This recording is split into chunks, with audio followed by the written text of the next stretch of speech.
A sabedoria e o destino humano. Procurar a Deus e fugir do pecado. Amai a justiça, vós que julgais a terra, pensai no Senhor com retidão, procurai-o com simplicidade de coração, porque ele se deixa encontrar por aqueles que não o tentam, ele se revela aos que não lhe recusam a fé. Pois os pensamentos tortuosos afastam de Deus e o poder, posto à prova, confunde os insensatos. A sabedoria não entra numa alma maligna, ela não habita num corpo devedor ao pecado. Pois o Espírito Santo, o educador, foge da duplicidade, ele se retira diante dos pensamentos sem sentido, ele se ofusca quando sobrevém a injustiça.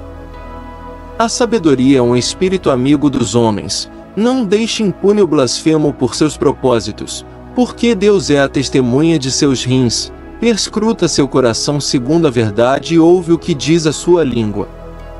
O Espírito do Senhor enche o universo, dá consistência a todas as coisas, não ignora nenhum som. Por isso quem fala iniquamente não tem desculpa, não poderá eludir a justiça vingadora. Indagar-se-á sobre os planos do ímpio, o barulho de suas palavras irá até o Senhor, como prova de seus crimes. Um ouvido cioso ouve tudo, nem o rumor dos murmúrios lhe escapa. Guardai-vos, pois, do murmúrio inútil, poupai a vossa língua a maledicência, não há frase furtiva que caia no vazio, a boca mentirosa mata a alma. Não procureis a morte com vossa vida extraviada, não vos proporcioneis a ruína com as obras de vossas mãos. Pois Deus não fez a morte nem tem prazer em destruir os viventes. Tudo criou para que subsista, são salutares as criaturas do mundo, nelas não há veneno de morte, e o Hades não reina sobre a terra. Porque a justiça é imortal. A vida segundo os ímpios. Mas os ímpios a chamam com gestos e com vozes, por ela se consomem, crendo a sua amiga, fazem pacto com ela, pois merecem ser de seu partido.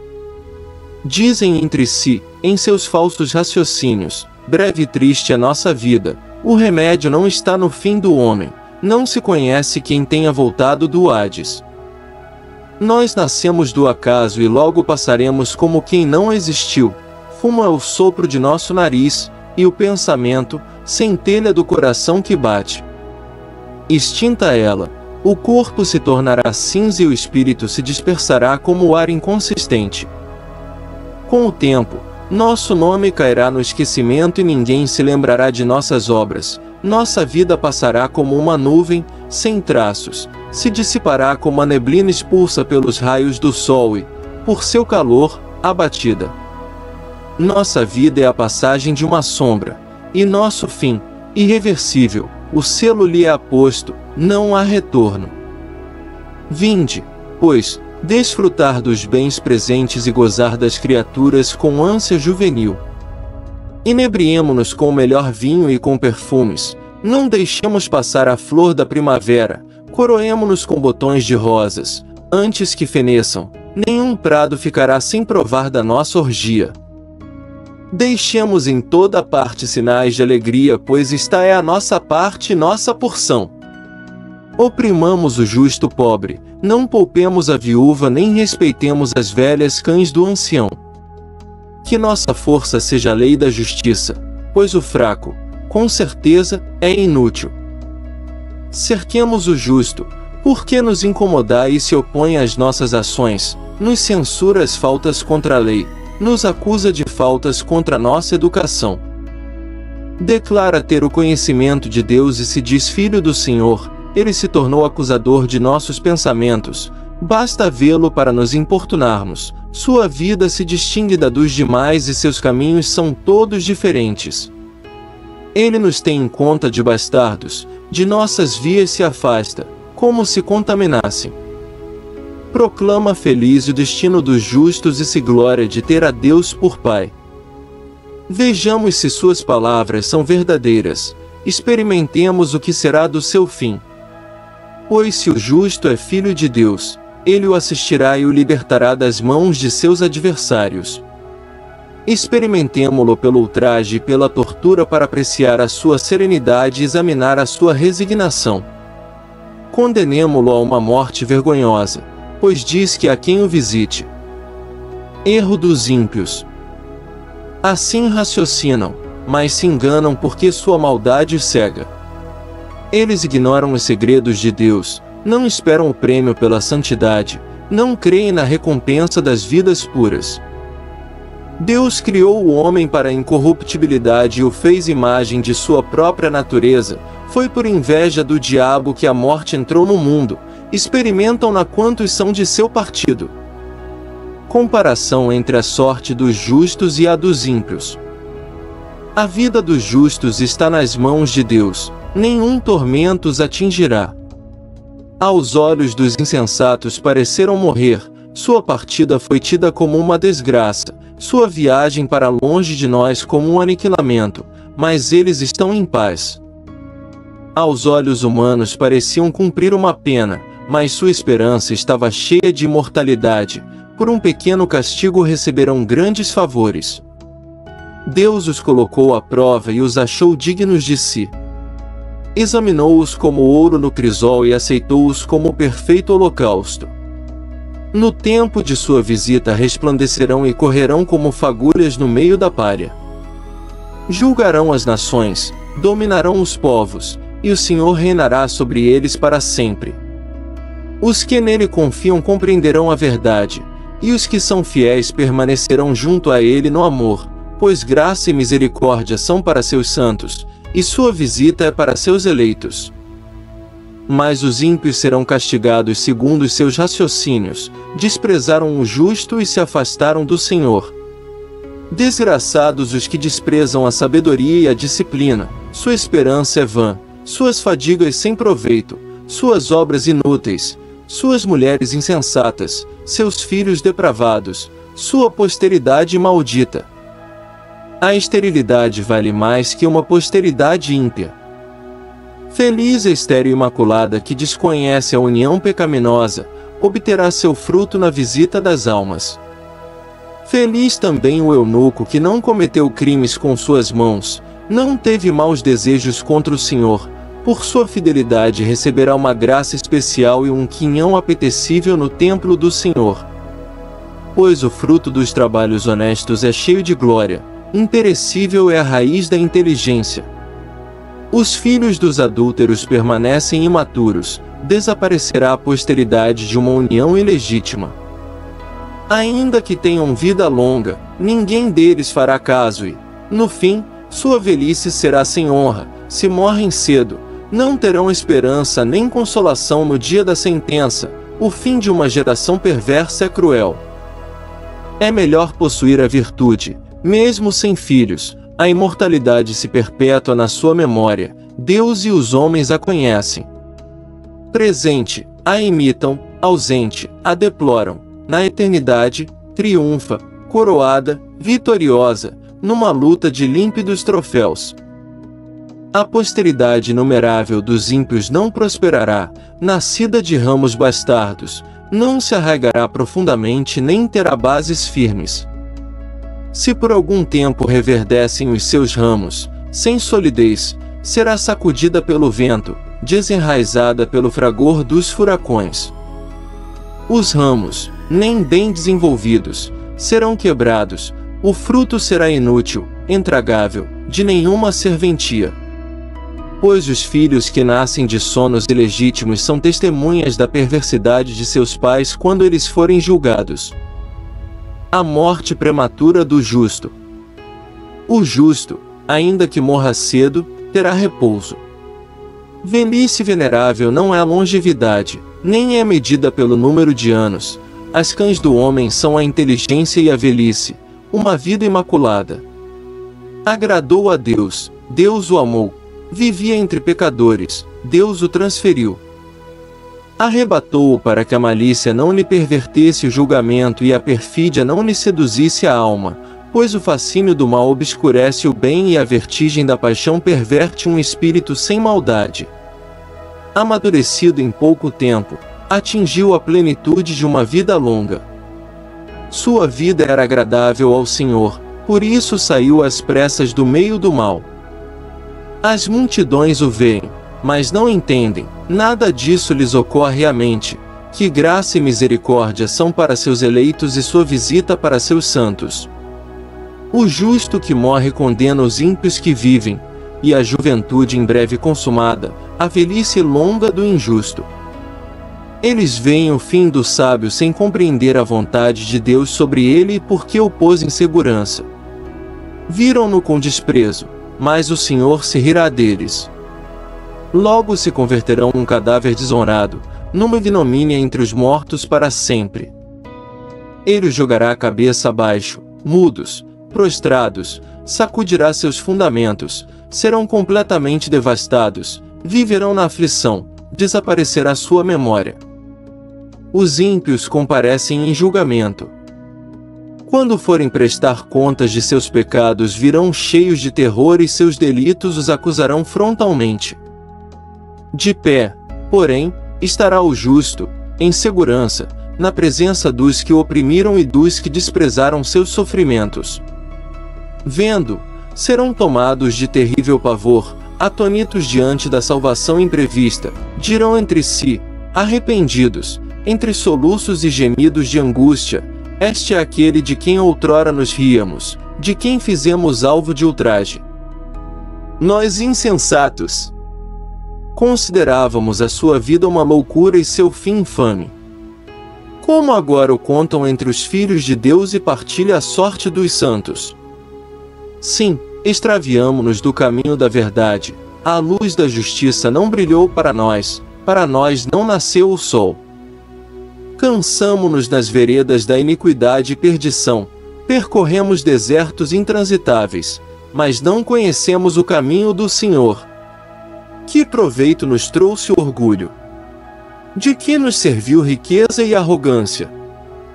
Tudo isso passou como uma sombra, como notícia fugaz, como navio que singra as águas ondulosas sem deixar rastro de sua travessia nem, nas ondas, a esteira de sua quilha. Ou como o pássaro que voa pelos ares sem deixar vestígios de seu curso, o leve ar, fustigado pelas penas, fendido pelo vigoroso silvo, é aberto em estrada pelas asas, sem que se encontre algum sinal de sua rota. Ou como a flecha disparada para o alvo, cicatriza num instante o ar ferido, ignorando-se o rumo que tomou. Assim conosco, mal nascemos, já desaparecemos sem mostrarmos nenhum traço de virtude, na malícia nos deixamos consumir. Sim, a esperança do ímpio é como a palha levada pelo vento, como a espuma miúda que a tempestade espalha, é dispersa como o fumo pelo vento, fugaz como a lembrança do hóspede de um dia. Destino glorioso dos justos e castigo dos ímpios. Mas os justos vivem para sempre, receberão do Senhor sua recompensa, cuida deles o Altíssimo. Receberão a magnífica coroa real, e, das mãos do Senhor, o diadema de beleza, com sua direita ele os protegerá, com seu braço os escudará. Tomará a armadura de seu ciumento ardor, armará a criação para vingar os inimigos, vestirá a couraça da justiça, cingirá o capacete do julgamento insubornável, usará o escudo da invencível santidade, afiará a espada de sua ira implacável, a seu lado, contra os insensatos, pelejará o universo, certeiras, surgirão rajadas de raios. Voarão para o alvo do teso arco das nuvens, sua funda lançará furiosa saraivada, contra eles lufarão as ondas do mar, sem piedade os rios os afogarão. Um sopro poderoso se levantará contra eles e os dispersará qual furacão. A iniquidade fará deserta a terra inteira e a malícia derribará dos tronos os poderosos. Segundo, Salomão e a busca da sabedoria. Os reis devem procurar a sabedoria. Escutai, reis, e entendei. Instruí-vos, juízes dos confins da terra. Prestai atenção, vós que dominais a multidão e vos orgulhais das multidões dos povos. O domínio vos vem do Senhor e o poder, do Altíssimo, que examinará vossas obras, perscrutará vossos desejos. Se, pois, sendo servos de seu reino, não governastes retamente, não observastes a lei nem seguistes a vontade de Deus, ele cairá sobre vós, terrível, repentino. Um julgamento implacável se exerce contra os altamente colocados. Ao pequeno, por piedade, se perdoa, mas os poderosos serão provados com rigor. Pois o Senhor do universo a ninguém teme. Não se deixe impressionar pela grandeza, pequenos e grandes, foi Ele quem os fez, com todos se preocupa por igual, mas aos poderosos reserva um julgamento severo. A vós, portanto, soberanos, me dirijo, para que aprendais a ser sábios e não pequeis. Santos serão os que santamente observam as coisas santas, os que o aprendem encontrarão quem os defenda. Ansiai, pois, por minhas palavras, desejai-as e recebereis a instrução. A sabedoria se deixa encontrar. A sabedoria é radiante, não fenece, facilmente é contemplada por aqueles que a amam e se deixa encontrar por aqueles que a buscam. Ela mesma se dá a conhecer aos que a desejam. Quem por ela madruga não se cansa, encontra-a sentada à porta. Meditá-la é a perfeição da inteligência. Quem vigia por ela logo se isenta de preocupações, ela mesma busca, em toda parte, os que a merecem, benigna, aborda-os pelos caminhos e a cada pensamento os precede. Seu princípio é o desejo autêntico de instrução, o afã da instrução é o amor é a observância de suas leis, o respeito das leis é garantia de incorruptibilidade e a incorruptibilidade aproxima de Deus. Portanto, o desejo da sabedoria conduz à realeza.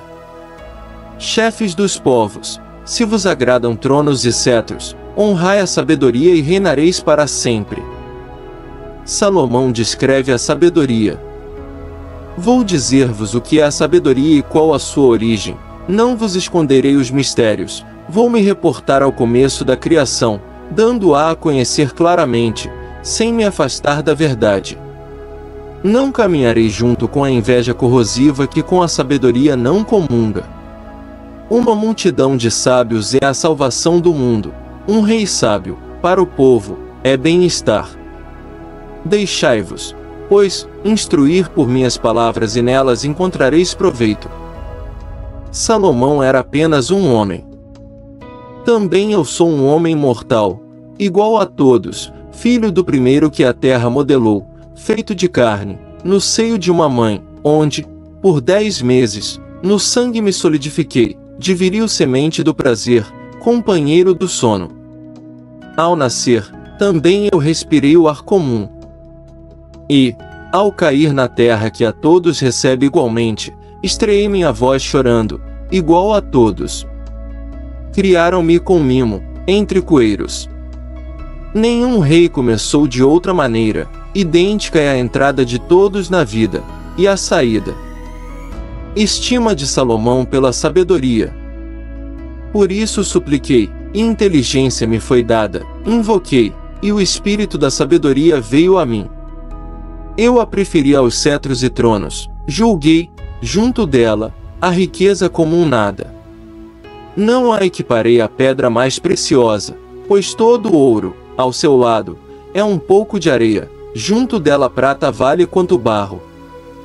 Amei-a mais que a saúde e a beleza e me propus tê-la como luz, pois seu brilho não conhece ocaso.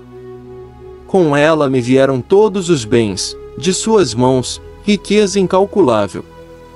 De todos eles gozei, pois é a sabedoria quem os traz, mas ignorava que ela fosse a mãe de tudo.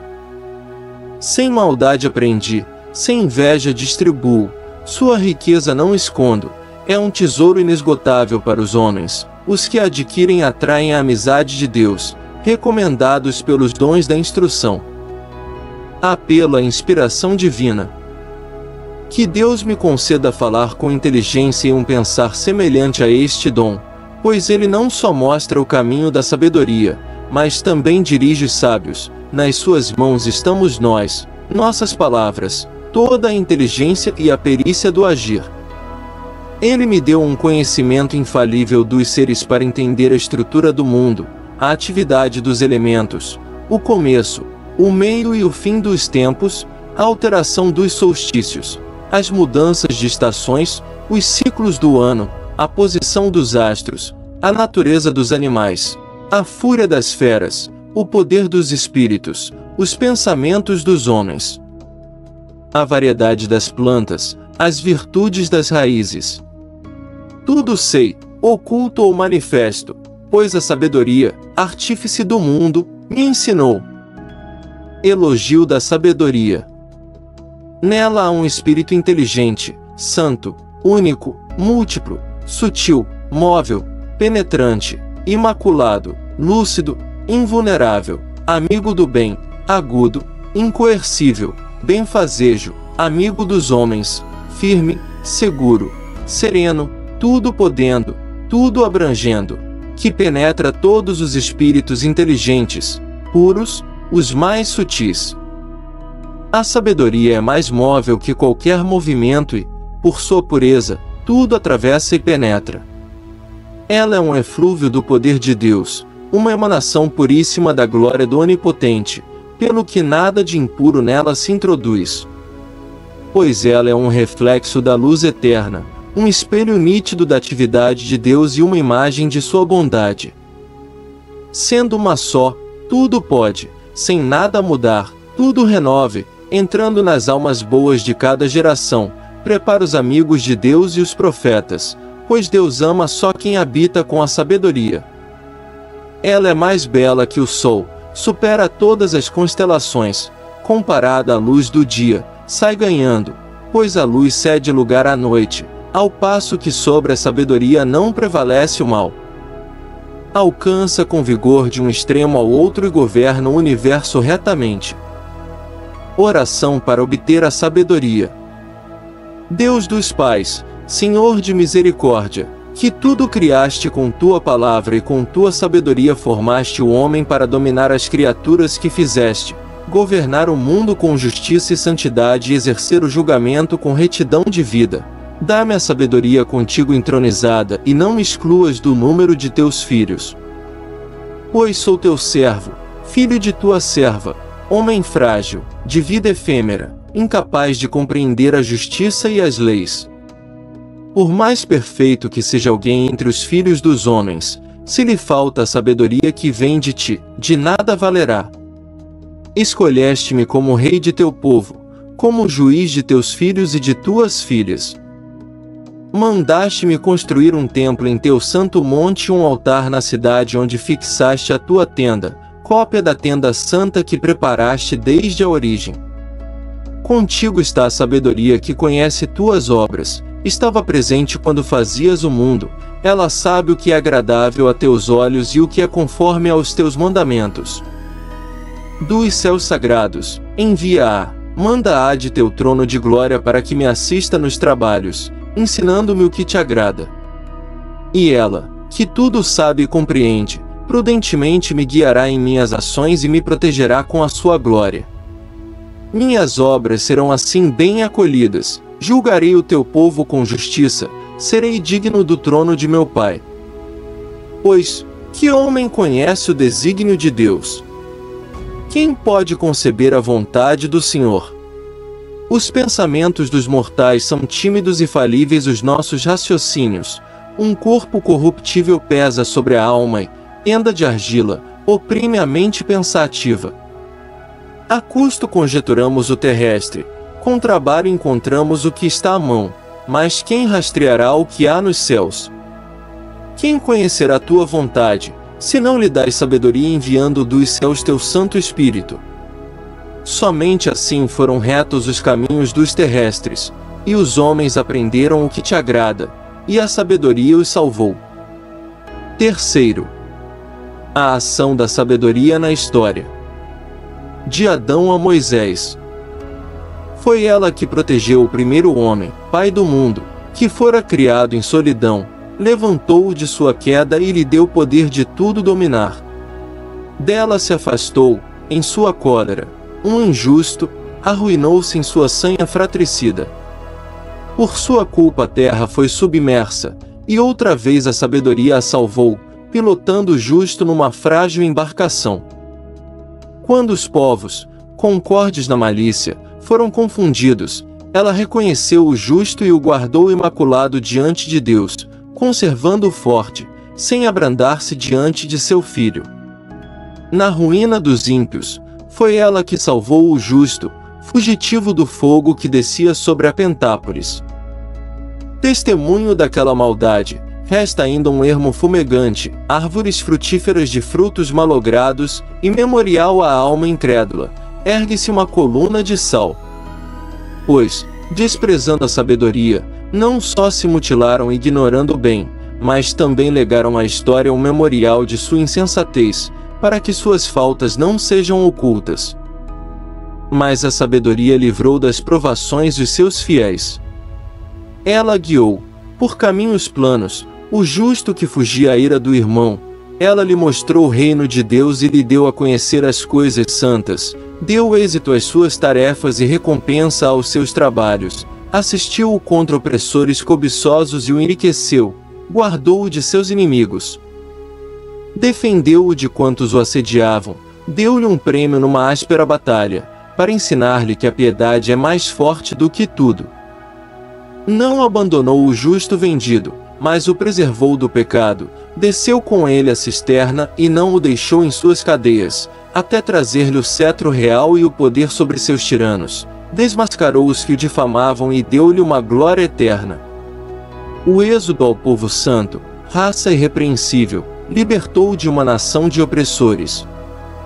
Entrou na alma de um servo do Senhor, com prodígios e sinais enfrentou reis temíveis. Aos santos deu a paga de suas penas, guiou-os por um caminho maravilhoso, de dia, serviu-lhes de sombra e à noite, de luz de astros.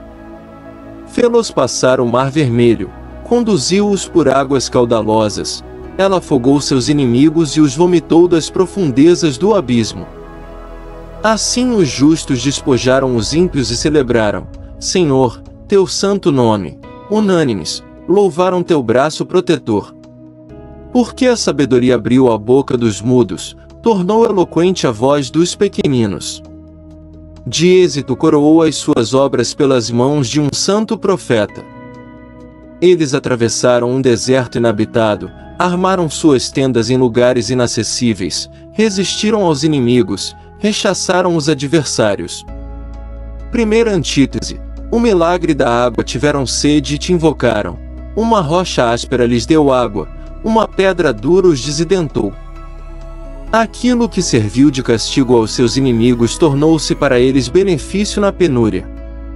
Em lugar de água corrente do rio, turvada de sangue e lodo, castigo do decreto infanticida, deste-lhes, inesperadamente água abundante, para que aprendessem, com a sede que sentiram, como foram castigados os adversários. Quando sentiam, com efeito, provações que não eram senão correção de misericórdia, compreendiam os tormentos dos ímpios sentenciados com cólera, pois aos teus provaste como pai que repreende, mas a eles castigaste como rei severo que condena. Ausentes e presentes se consumiam por igual, pois dupla aflição os colheu, e gemiam recordando o passado, quando souberam que suas próprias penas redundavam em benefício para os outros, reconheceram o Senhor. Porque aquele que outrora, exposto, com escárnio rejeitaram, ao termo dos eventos, admiravam, ao sofrerem uma sede diferente da dos justos. Moderação divina para com o Egito, seus pensamentos insensatos e iníquos os extraviaram a ponto de renderem culto a répteis irracionais e bichos miseráveis. Tu lhes enviaste por castigo uma multidão de animais irracionais, para que compreendessem que no pecado está o castigo. Bem que não teria sido difícil a tua mão onipotente, que criará um mundo de matéria informe, soltar contra eles manadas de ursos e leões indomáveis, ou espécies novas de animais recém-criados, ferocíssimos, expirando o hálito de fogo, expelindo turbilhões de vapor infecto, cujos olhos lançassem relâmpagos terríveis, capazes não apenas de aniquilá-los com sua maldade, mas de exterminá-los somente com seu aspecto repelente. Sem nada disso, poderiam sucumbir só com um sopro, perseguidos pela justiça, varridos pelo fragor de teu poder. Mas tudo dispuseste com medida, número e peso. Razões desta moderação, pois teu grande poder está sempre a teu serviço, e quem pode resistir à força de teu braço? O mundo inteiro é diante de ti como o grão de areia na balança, como a gota de orvalho que de manhã cai sobre a terra.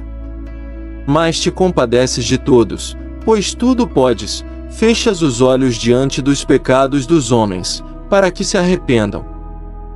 Sim, tu amas tudo que criaste, não te aborreces com nada do que fizeste. Se alguma coisa tivesses odiado, não a terias feito.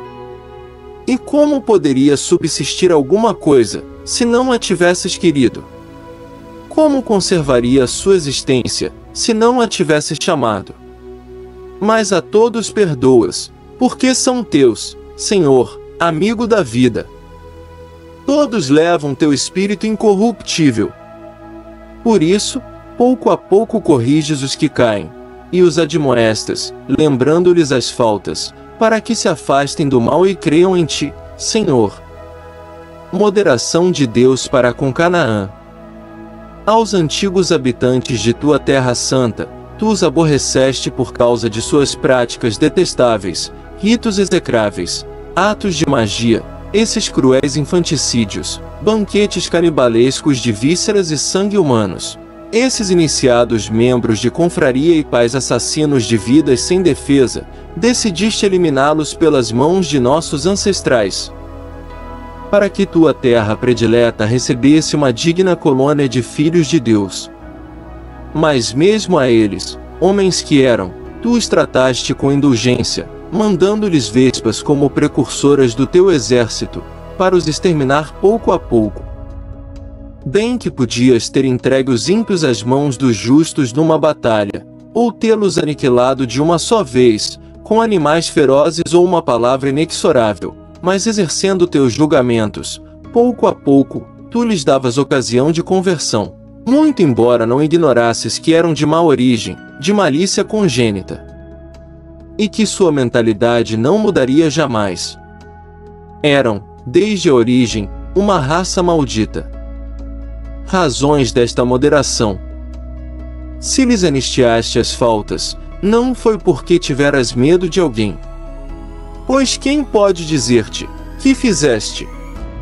Ou quem se oporia à tua sentença?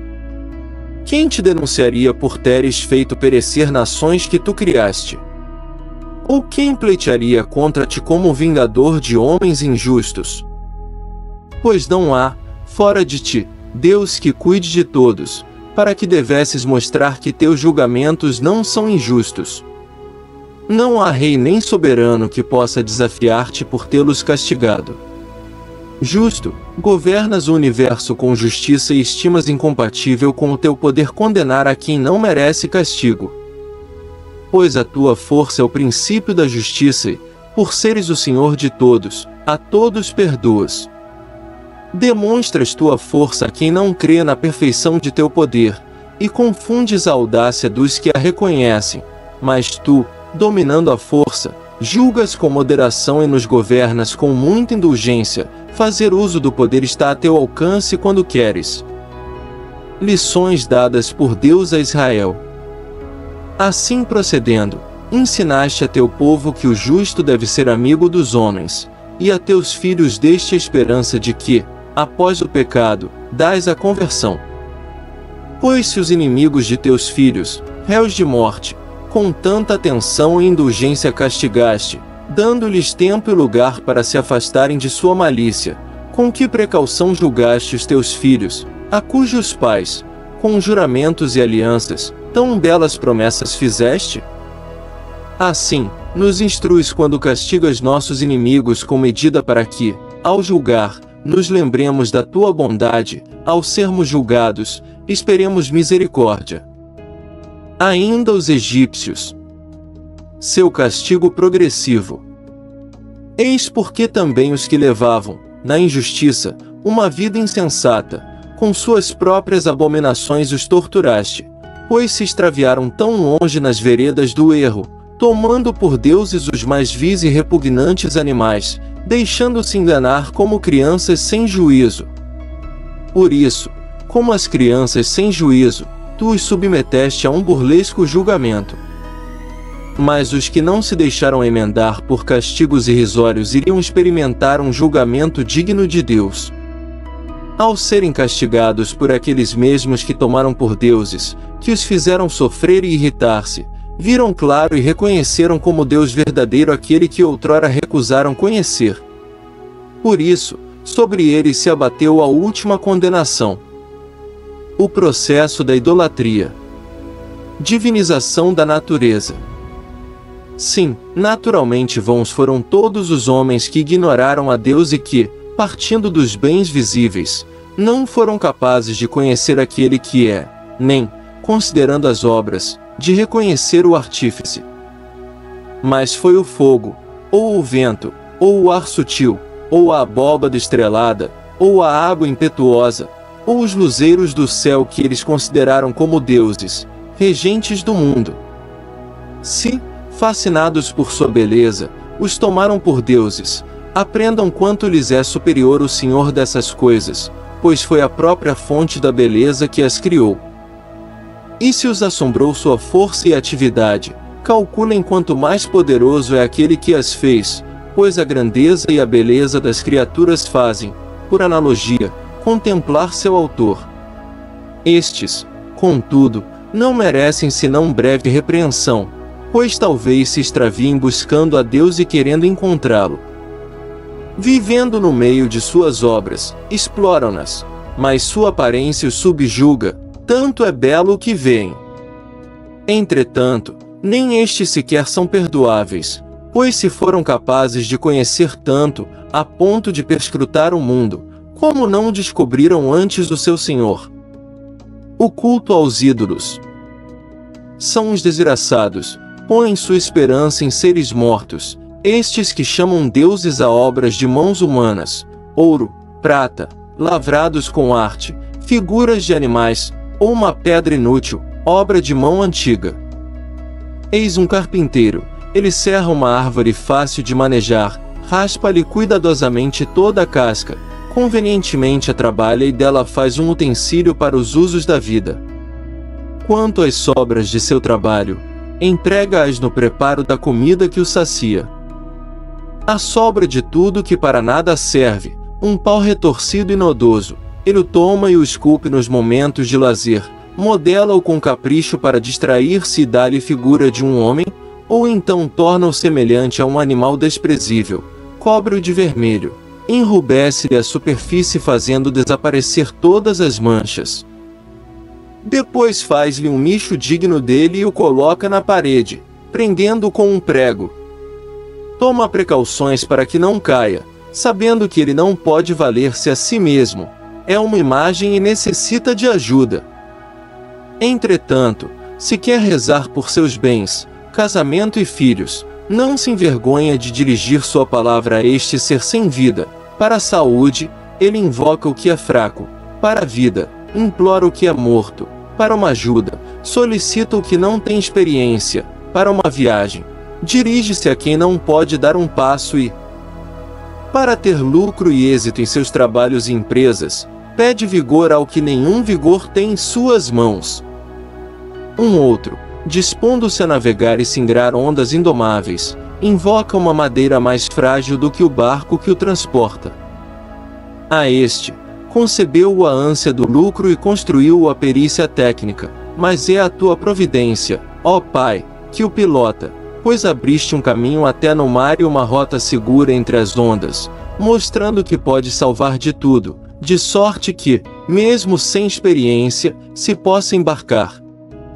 Tu não queres que as obras de tua sabedoria sejam estéreis, é por isso que os homens confiam suas vidas a um nenhum minúsculo e, atravessando as vagas numa balsa, são libertos. Pois quando, nas origens, pereciam os gigantes orgulhosos, a esperança do mundo se refugiou numa jangada que, pilotada por tua mão, aos séculos transmitiu a semente da vida. Bendito seja o lenho pelo qual vem a justiça, mas o ídolo fabricado seja maldito. Ele quem o fez, este porque o fez, aquele porque, corruptível, foi chamado Deus. Pois Deus detesta igualmente o ímpio e sua impiedade, também a obra será punida com o seu autor. Por isso, haverá uma visita mesmo para os ídolos das nações porque, na criação de Deus, eles se tornaram uma abominação, um escândalo para as almas dos homens e uma armadilha para os pés dos insensatos. Origem do culto aos ídolos. A ideia de fazer ídolos foi a origem da fornicação, sua descoberta corrompeu a vida. Porque nem existiam desde o princípio e nem existirão eternamente, entraram no mundo pela vaidade dos homens, por isso, um rápido fim lhes foi decretado. Um pai, desconsolado por um luto prematuro, manda fazer uma imagem de seu filho tão cedo arrebatado, e honra agora como Deus o que antes era um homem morto, e para seus súditos institui mistérios e ritos. Com o tempo se arraiga este ímpio costume, que se observa como lei. Era ainda por ordem dos soberanos que se rendia culto às estátuas, como os homens, vivendo longe, não podiam honrá-los em pessoa, representaram sua longínqua figura, fazendo uma imagem visível do rei que honravam, para assim, mediante esse zelo, adular o ausente como presente. A ambição do artista promoveu esse culto, atraindo mesmo os que não o conheciam, pois querendo este, talvez, agradar ao soberano, forçou sua arte a fazê-lo mais belo que a realidade, e a multidão, atraída pelo encanto da obra, considera agora objeto de adoração a quem antes honravam apenas como homem.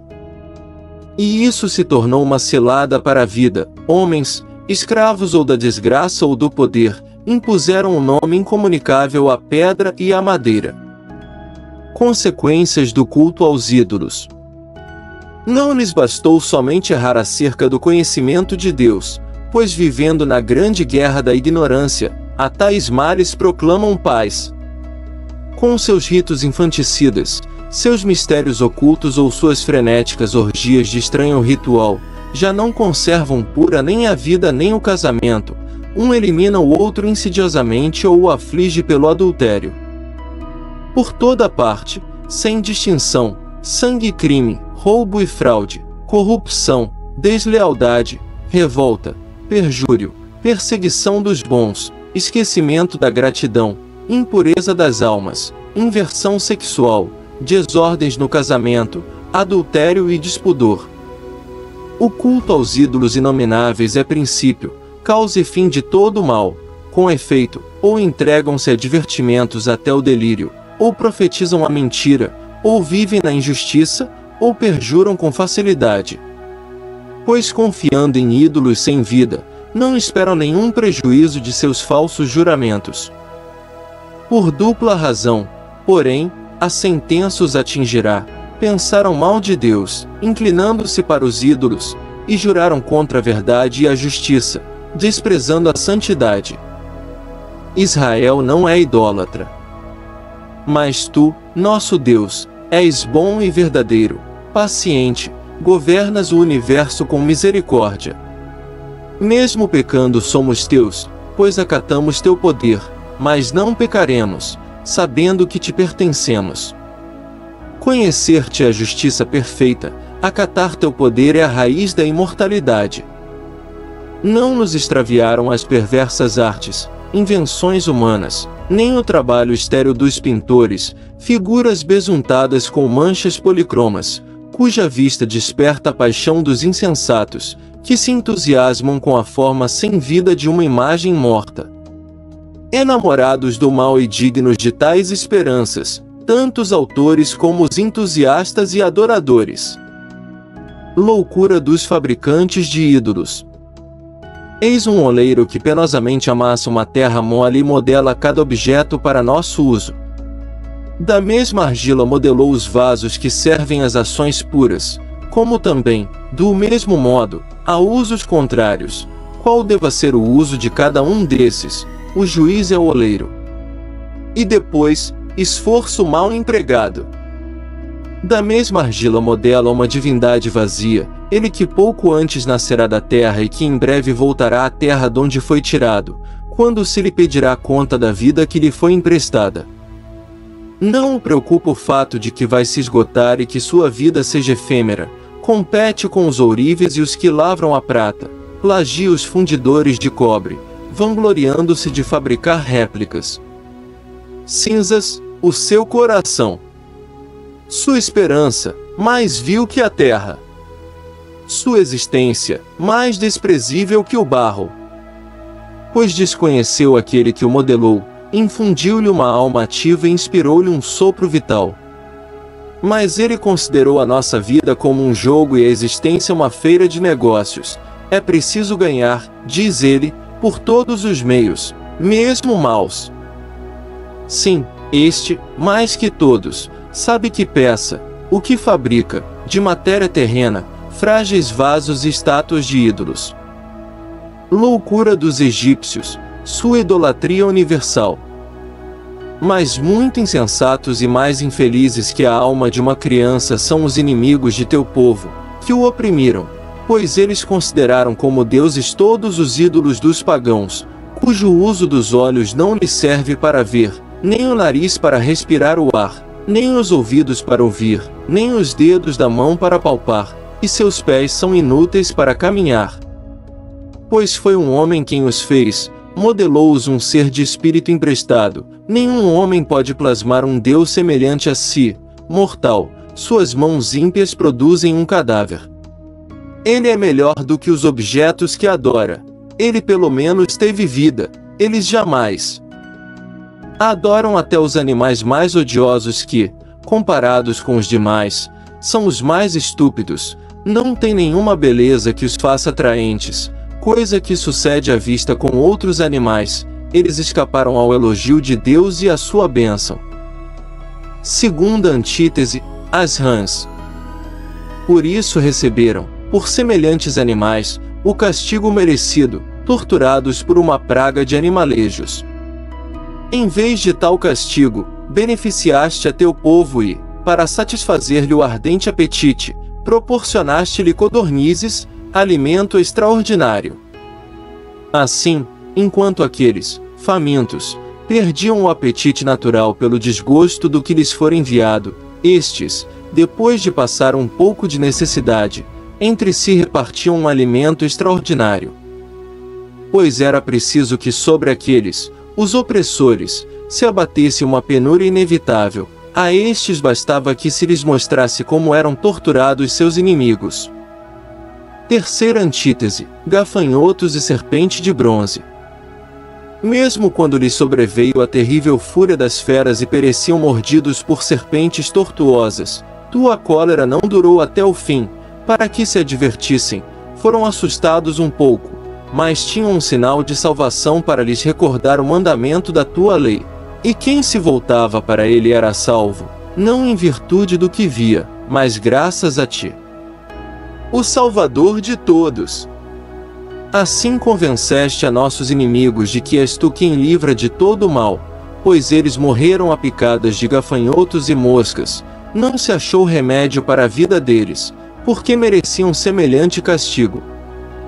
Quanto aos teus filhos, não os venceram nem sequer as presas de serpentes venenosas, pois interveio a tua misericórdia e os salvou. Para que se recordassem de teus oráculos, eram aguilhoados, e logo curados, para não caírem num profundo esquecimento e serem excluídos de tua ação benéfica. Não os curou nem erva nem unguento, mas a tua palavra, Senhor, que a tudo cura. Porque tu tens poder sobre a vida e a morte, fazes descer as portas do Hades e de lá subir. O homem, ainda que em sua maldade possa matar, não pode fazer voltar o espírito exalado nem libertar a alma no Hades recolhida. Quarta antítese, granizo e maná. É impossível escapar de tua mão. Aos ímpios, que recusavam conhecer-te, açoitaste com teu braço vigoroso, perseguiam-nos chuvas insólitas, granizo, tormentas implacáveis e o fogo os devorou. O mais surpreendente, na água, que tudo apaga, mas ainda ardia o fogo, é que o universo combate pelos justos. Ora a chama se abrandava para não queimar os animais enviados contra os ímpios, para que, vendo-os, compreendessem que o julgamento de Deus os perseguia. Ora, mesmo no seio da água, ardia mais forte que o fogo, para destruir os produtos de uma terra iníqua. A teu povo, ao contrário, nutriste com um alimento de anjos, proporcionando-lhe, do céu, graciosamente, um pão de 1000 sabores, ao gosto de todos. Este sustento manifestava a teus filhos tua doçura, pois servia ao desejo de quem o tomava e se convertia naquilo que cada qual queria. Neve e gelo resistiam ao fogo sem derreter-se. Soube-se assim que o fogo, ardendo no meio do granizo e lampejando nos aguaceiros, destruía os frutos dos inimigos, mas o mesmo, noutra ocasião, esqueceu-se de sua própria força, para que os justos se alimentassem. Pois a criação, submissa a ti, seu Criador, inflama-se para castigar os injustos e abranda-se para beneficiar os que confiam em ti. Eis porque, também então, mudando-se em tudo, colocava-se a serviço de tua liberalidade, nutriz universal, segundo o desejo dos necessitados. Quinta antítese: trevas e coluna de fogo. Teus julgamentos são grandes e inexplicáveis, por isso as almas sem instrução se extraviaram.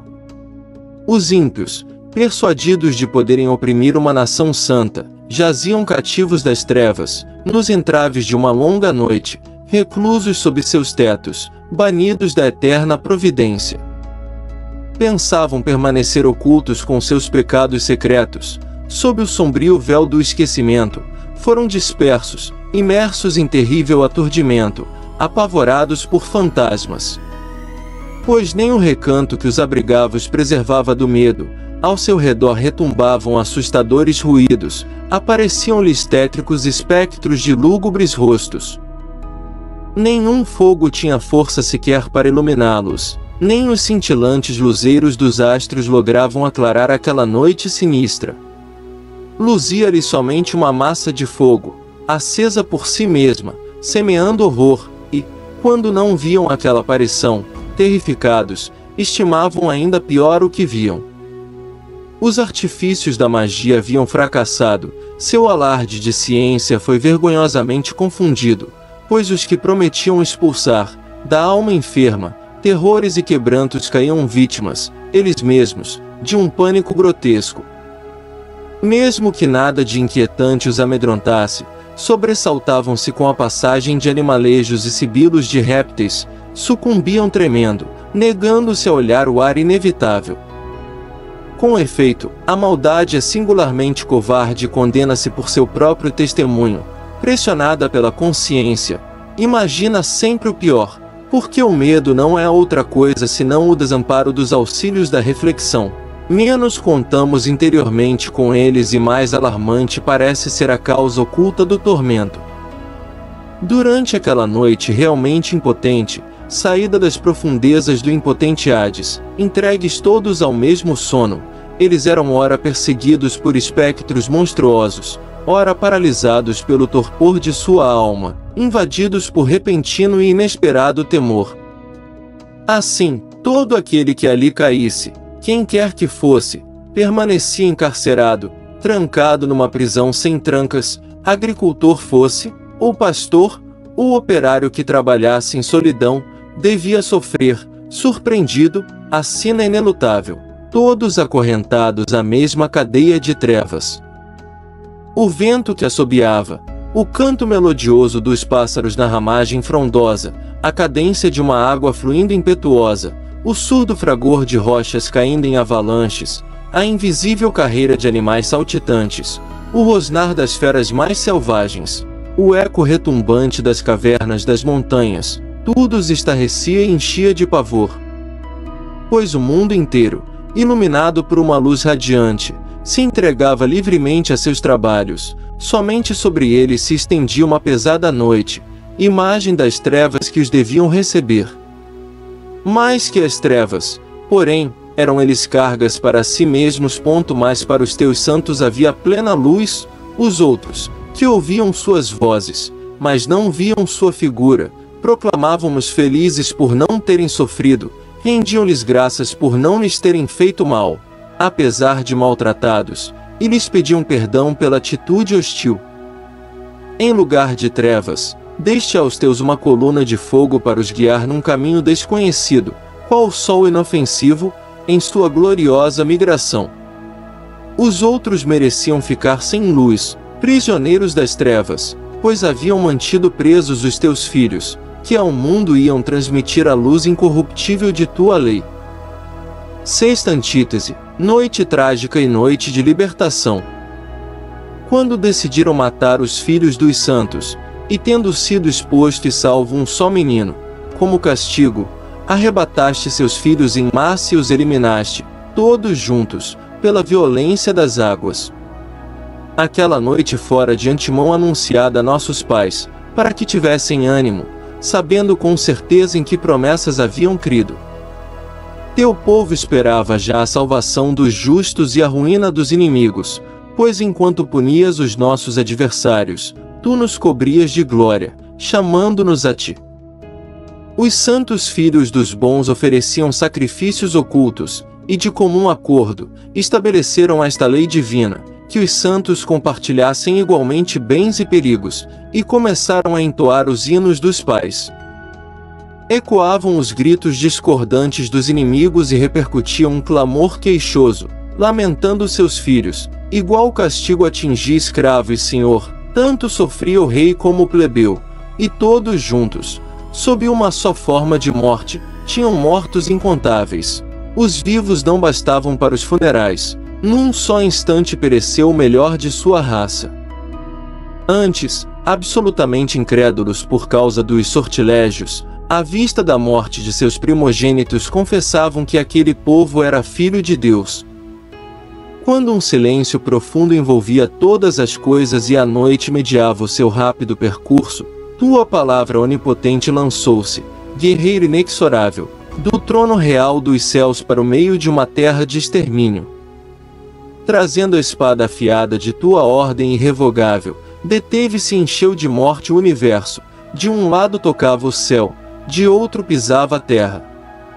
Então, de repente, sobressaltaram-nos alucinantes pesadelos, deles se apoderaram improvisos temores. Tombando, semi-mortos, por aqui, por ali, manifestavam a causa de sua morte, pois seus turbulentos pesadelos os tinham prevenido, para que não morressem sem saber a razão de sua desgraça. Ameaça de extermínio no deserto. Também aos justos a provação da morte os atingiu, e um flagelo abateu um grande número no deserto. Mas a cólera não durou muito, pois um homem irrepreensível se lançou em sua defesa. Manejando as armas de seu ministério, oração e incenso expiatório, enfrentou a cólera e pôs fim ao flagelo, mostrando que ele era teu servidor. Ele venceu a indignação, não pelo vigor do corpo, nem pelo poder das armas, pela palavra suplantou aquele que castigava, recordando as promessas feitas aos pais e as alianças. Quando já se empilhavam os cadáveres, uns sobre os outros, meteu-se no meio deles, deteve a cólera, cortando-lhe o caminho aos que ainda tinham vida. Pois em sua veste talar estava o mundo inteiro, em 4 fileiras de pedras preciosas estavam as glórias dos pais, e sobre o diadema de sua cabeça, havia a tua majestade. Diante disso, atemorizado, recuou o exterminador. Fora suficiente a simples experiência da cólera. Sétima antítese, o Mar Vermelho. Mas sobre os ímpios abateu-se até o fim uma cólera implacável, porque ele sabia de antemão o que iriam fazer, que os deixariam partir e urgiriam para que se fossem, mas logo, mudando de parecer, os perseguiriam. De fato, ainda tinham em suas mãos os instrumentos de luto, chorando junto às tumbas dos mortos, quando conceberam outra ideia absurda, aos que haviam expulsado com súplicas, perseguiam agora como fugitivos. Um merecido destino os arrastou a tal extremo e os fez esquecer o que se passará, arrematando com suas torturas o castigo que faltava. E enquanto teu povo experimentava uma viagem maravilhosa, eles mesmos encontrariam uma morte insólita. Pois a criação inteira, obedecendo às tuas ordens, em sua natureza tomava novas formas para guardar incólumes os teus filhos. Viu-se a nuvem cobrir de sombra o acampamento, a terra enxuta emergir onde era água, o mar vermelho convertido num caminho praticável e as ondas violentas qual planície verdejante, por ali passaram, como um só povo, os que eram protegidos por tua mão, contemplando prodígios admiráveis. Como poldros na pastagem, como ovelhas traquinavam, celebrando-te a ti, Senhor, seu libertador. Lembravam-se ainda dos acontecimentos do exílio, como a terra, em vez de animais, produziu moscas, e o rio, em vez de peixes, vomitou multidão de rãs. Mais tarde viram também uma nova espécie de pássaros quando, levados pelo apetite, pediam delicadas iguarias, para satisfazê-los, pois, do mar subiram codornizes. O Egito mais culpado que Sodoma. Aos pecadores sobrevieram castigos, não sem a advertência de raios estrondosos, sofriam, justamente, por suas próprias maldades, por ter, cruelmente, odiado os estrangeiros. Houve quem não recebesse os visitantes desconhecidos, mas eles escravizaram hóspedes benfazejos. Mais ainda, certamente para aqueles haverá um castigo, pois receberam os estrangeiros de modo hostil. Mas estes, depois de terem recebido em festas aqueles que partilhavam seus mesmos direitos, maltrataram-nos com terríveis trabalhos. Por isso foram feridos de cegueira, como aqueles às portas do justo quando, envoltos em trevas espantosas, tateavam a entrada de sua porta. Uma nova harmonia. Assim, os elementos entre si se harmonizavam, como na harpa, em que as notas modificam a natureza do ritmo, conservando, todavia, o mesmo tom. É o que se pode representar, olhando os fatos, enquanto os seres terrestres transformavam-se em aquáticos. Os que nadam saltavam para a terra, na água.